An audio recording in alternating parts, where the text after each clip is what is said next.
नमस्कार मैत्रिणींनो, मी ज्योती काकडे, सखी कलेक्शन मराठी या आपल्या चॅनलवर सगळ्या मैत्रिणींचे स्वागत आहे। मैत्रिणींनो, कटोरी ब्लाउजचा आता हे आपला दुसरा भाग आहे। आपले जे शिवण क्लास चालू आहेत त्याचा हा कटोरी ब्लाउज जो आहे त्याचा पार्ट आता दुसरा आहे, म्हणजे अस्तरचा ब्लाउज। तर आपल्याला तो अस्तरचा ब्लाउज शिवायचा आहे, तर त्याची मापे कसे घ्यायचे बघा। आता हे आपला मापाचा ब्लाउज आहे।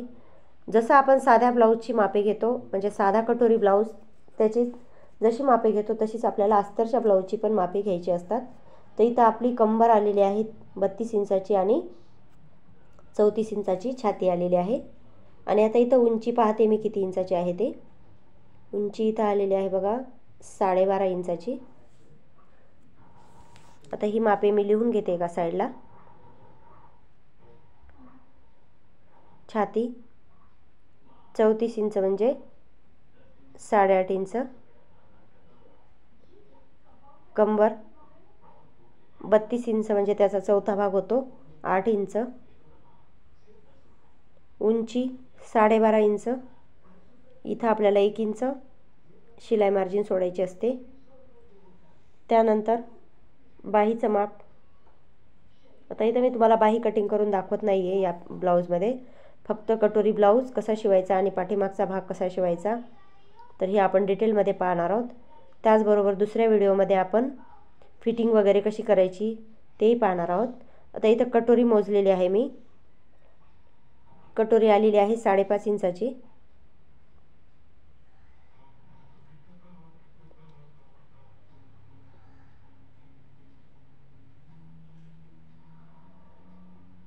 त्यानंतर आता आपल्याला समोरचा गळा घ्यायचा आहे। तर आता इथे गळ्याचं माप, आता हे कटोरीचं माप सोडून आपल्याला गळ्याचं माप घ्यायचं आहे। इथं गळ्याचं माप आलेलं आहे 5 इंच।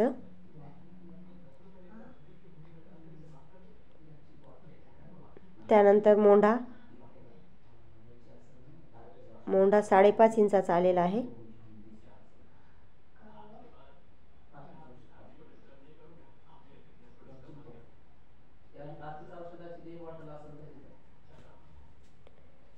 त्यानंतर मागचा गळा 8 इंचावर दिसतोय आपल्याला, 8.5 इंच।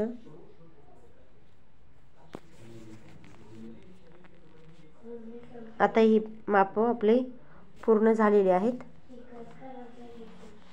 आता काय करूयात, हे अस्तर आहे। सर्वप्रथम मी काय करते, अस्तर असं फोल्ड करून घेते, डबल फोल्ड। त्यानंतर आता उंची 12.5 इंच आणि 1 इंच प्लस। त्यानंतर आता आपल्याला इथं शोल्डर घ्यायचा आहे 5.5 इंचाचा, मोंढा 5.5 इंचाचा,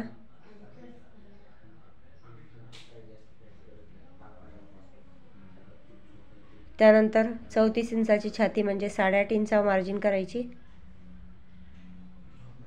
तर आता इथे आपण फक्त पाठीमागचा भाग घेत आहोत। दोहेरी आपण हे अस्तर घेतलेला आहे दोहेरी करून। आता इथं 32 इंचाची छाती आहे, म्हणून 8.5 इंचावर मी इथं मार्जिन केली, सॉरी, आणि 2 इंच शिलाई मार्जिन। आता ही आपण अशा प्रकारे मार्जिन करून घेऊयात।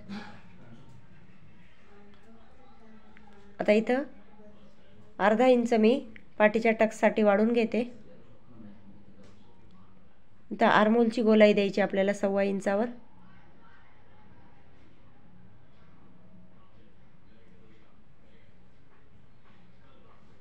त्यानंतर गळा रुंदी 2.25 इंचाची आणि आपला गळा आहे 8.5 इंचाचा।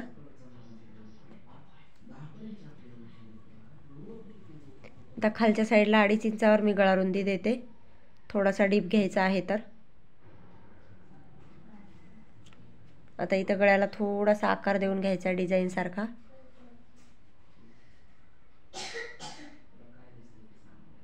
इथं गोलाकार देऊन घ्यायचा आहे।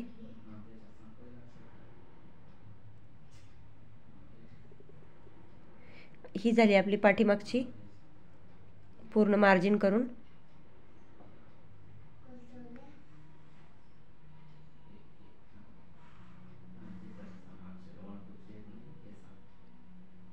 आता हे मी पूर्ण कटिंग करून घेतलं आहे. तर पाठीचे टक्स राहिलेत आपले मार्जिन करायचे, ते करून घेऊयात आपण. जे कमरेचा भाग आहे त्याचा निम्मा भाग करून मी अशी मार्जिन करून घेतली. तर उभा 4 इंचावर मी टक्स देते आणि अर्धा अर्धा इंच दोन्ही साईडला मार्जिन करून अशा प्रकारे टक्स टाकून घ्यायचे. आता आपण काय करूयात, इथं छोटे छोटे टक्स लावून घेऊयात, म्हणजे जेव्हा आपण फिटिंग करतो तेव्हा आपल्याला सोपं जातं. आता इथं गळा कटिंग करून घ्यायचा.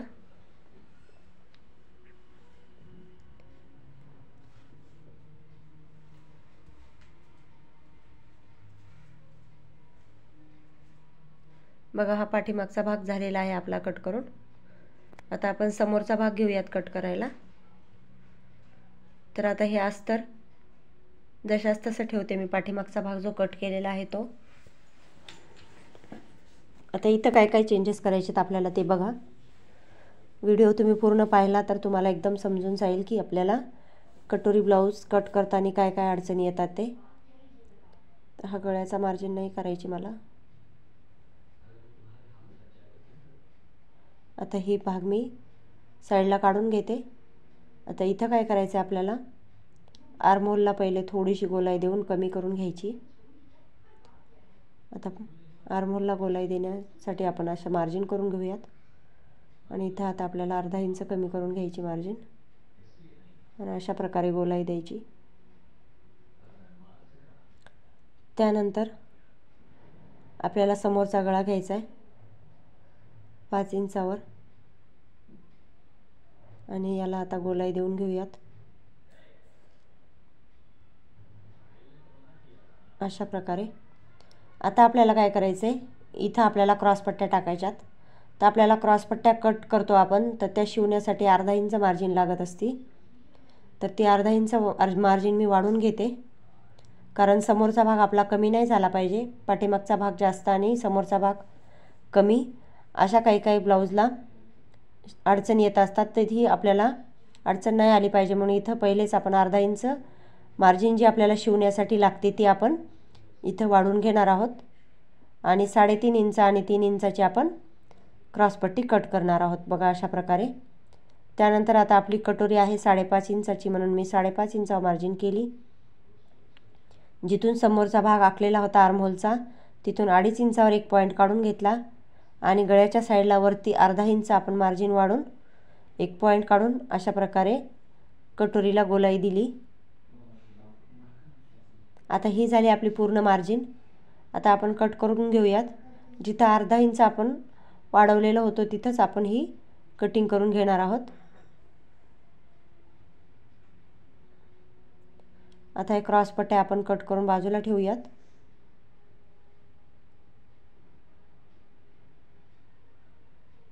त्यानंतर हा कटोरीच्या साईडचा भाग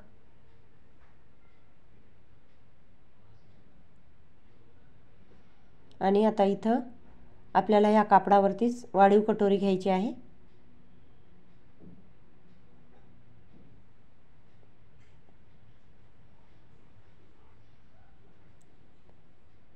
आता हे दोन भाग आपण साईडला ठेवूयात. आपल्याला यावरती अस्तर कट करायचा आहे.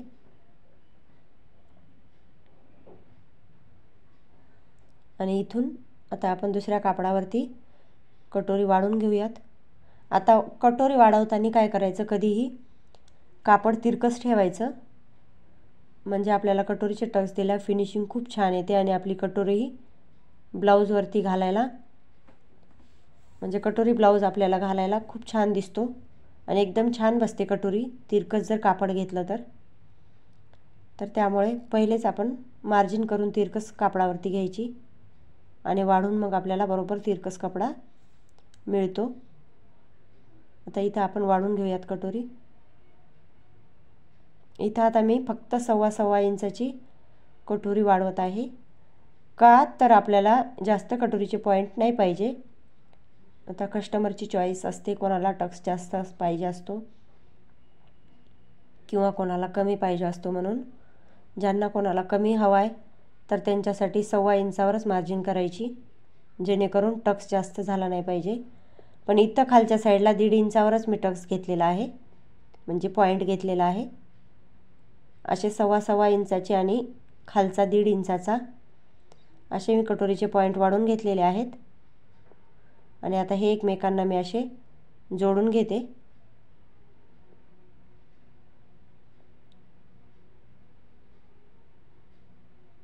आता वरच्या साईडला आपल्याला अर्धा इंच वाढवायचा आहे आणि तो पॉईंट असा मिळून घ्यायचा आणि इथं पाव इंच वाढून इथं गोलाई देऊन घ्यायची वाढीव कटोरीला। आता हे पूर्ण झालेलं आहे आपलं। आता बघा इथं मी 1.25 इंचाचे दोन्ही साईडला पॉईंट घेतले, म्हणजे ते आपल्याला टक्समध्ये जातात म्हणून। तर ही झाली आपली कापडावरती वाढीव कटोरी।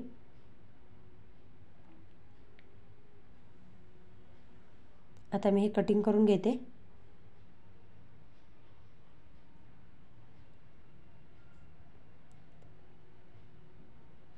चला तर मग चॅनलला नवीन असतील तर सबस्क्राईब करा।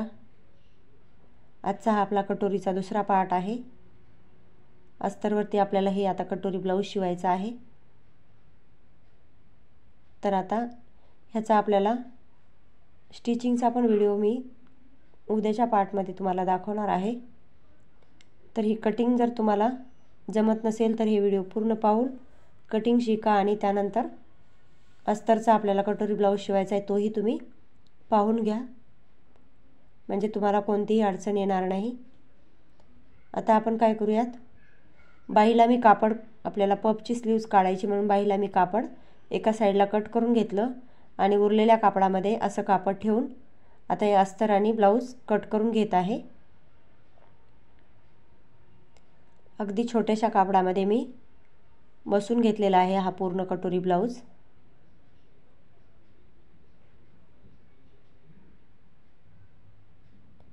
आता इथं मी अस्तर बरोबर कट केला आणि जो आपला ब्लाऊज पीस आहे थोडासा जास्त कपडा ठेवलेला आहे, म्हणजे अर्धा इंचापेक्षाही कमी।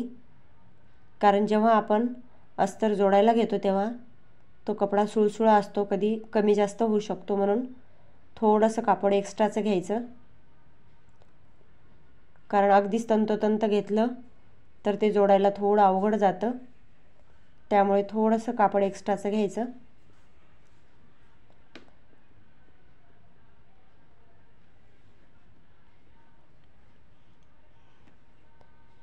आता हे पूर्ण आपला ब्लाऊज कट करून झालेला आहे।